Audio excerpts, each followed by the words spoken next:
नमस्कार मंडळी. तर बघा, शिवपिंडीवर तुम्ही दररोज नित्यनियमाने जर जलाभिषेक किंवा दुधाचा अभिषेक केलात तर तुमच्या जीवनात तुम्हाला अमूल्य असे चमत्कारिक बदल घडलेले दिसतील. जसे की दररोज नित्यनियमाने न चुकता आपल्या जवळच्या शिवमंदिरात जावं आणि तिथल्या शिवपिंडीवर दररोज जलाने अभिषेक किंवा दुधाने अभिषेक करावा.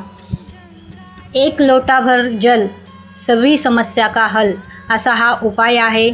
तर या उपायाने काय होणार तुमच्या जीवनात, तर तुम्हाला जर तुमच्या जीवनात पितृदोष असतील किंवा तुम्हाला संतती होत नसेल, शिवाय आपल्याला असलेले अडचणी म्हणजेच काय तर कोणाचे लग्न जमत नसतील तर हा उपाय नक्की करून बघा. पण त्या उपायात सातत्य ठेवा. म्हणजे जर तुम्हाला मंदिरात जाणे शक्य नसेल तर तुम्ही घरातल्या पिंडीवर देखील दुधाचा किंवा जलाचा अभिषेक करू शकता.